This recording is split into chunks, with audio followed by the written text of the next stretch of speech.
could be your ship. It could be any ship of the United States Navy. The watch is posted and the ship is secure. But is it? Behind the familiar bulkheads, at duty stations throughout the ship, even in the wardroom pantry in officer country, a silent shipmate lurks, ever willing and able to help you, but also ever ready and able to kill, silently, swiftly, very swiftly. Your deadly shipmate is a friend the majority of the time, easing much of your work, lighting the way, and illuminating the darkness for you. Your deadly shipmate is low voltage electricity. Yes, low voltage, not the high voltage kind whose warning hum and warning sign of danger that no one ignores, not that kind of electricity. 115 volt current is deadly because it is so familiar. You've known it all your life. It drove your electric train when you were a kid. Gave you light to do your homework by. Showed up the fuzz on your face first time you tried to shave. But because 100 volt electric current is so familiar, is why it can be so deadly aboard ship.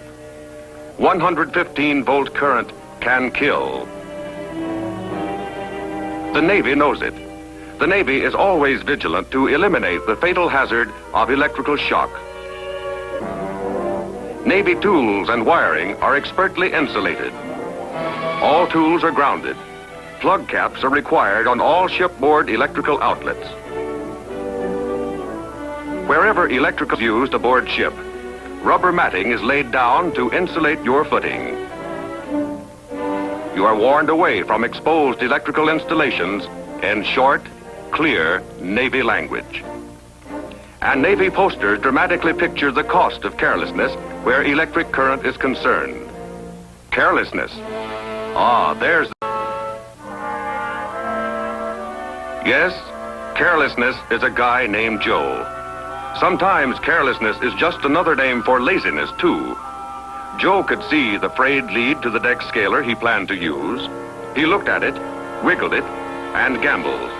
The stakes were pretty high.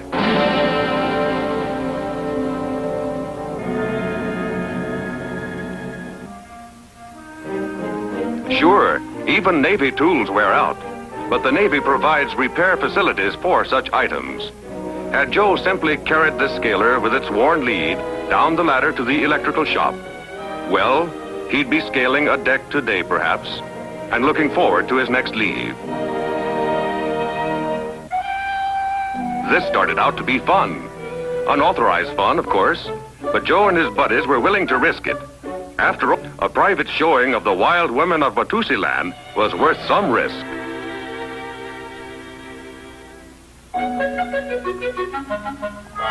So Joe liberated a movie projector. No, Joe wasn't an authorized operator, but he had seen it done any number of times.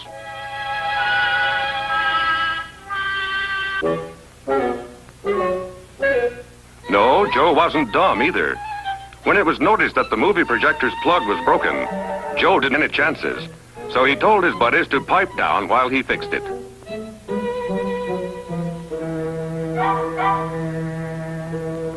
Only trouble was, Joe was no electrician. No one had ever told him that the green wire was the grounding wire. And no one in the group knew that he'd rewired the green wire in the plug incorrectly.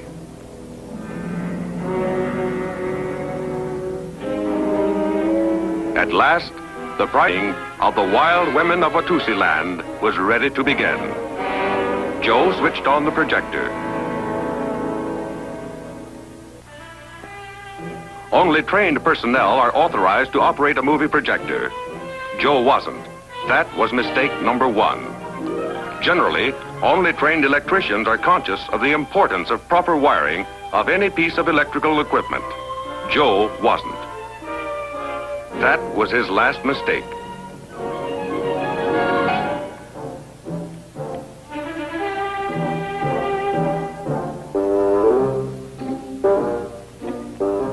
Another set of circumstances and events began at the moment this sailor spotted a beat-up electric fan on a salvage dump one day.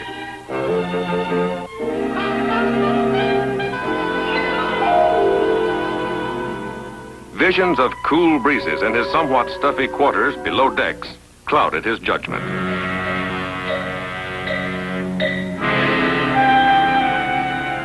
Not every man is or should be searched as he boards ship. So the fan was easily smuggled aboard, in violation of some pretty clear-cut rules about unauthorized equipment.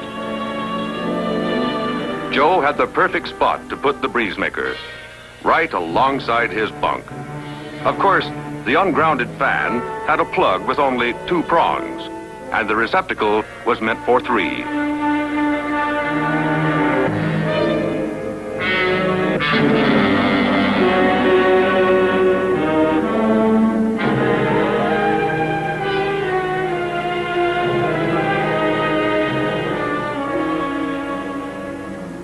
Fatal electric shock is no subject for humor, of course. But Joe is beyond wanting a cool breeze. And 115-volt electric current, the harmless kind, has claimed another victim.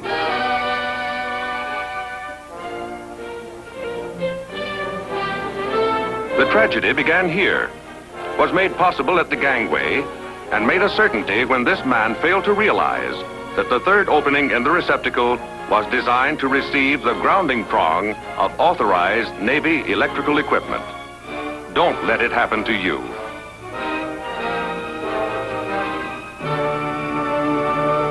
Perhaps even more tragic is the careless act that causes the death of a shipmate.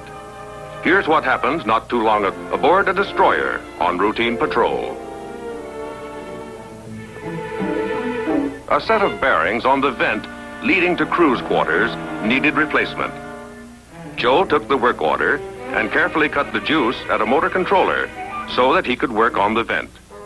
He tagged it as required and felt perfectly safe as he crossed from starboard to port to begin his routine task. Below decks, the off watch immediately noticed that the cooling vent had stopped pumping air into the living compartment. At times like this, there's always a volunteer, you probably know. So this sailor offered to go topside and check the motor control that operated the fan. Sure, lots of yeomen know all about motor controls. At the moment he energized the line, the eager volunteer spotted the fallen tag, a moment too late.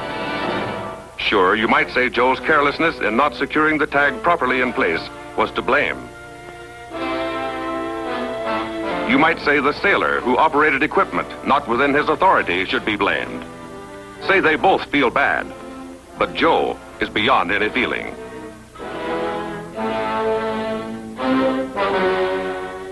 It can happen anywhere on the ship, like it happened to Joe or Tom or Willie. The name or the place isn't important. The scene is a wardroom pantry. Joe hankers after a midnight snack, and there's no one around him that he's about to commit an unauthorized act.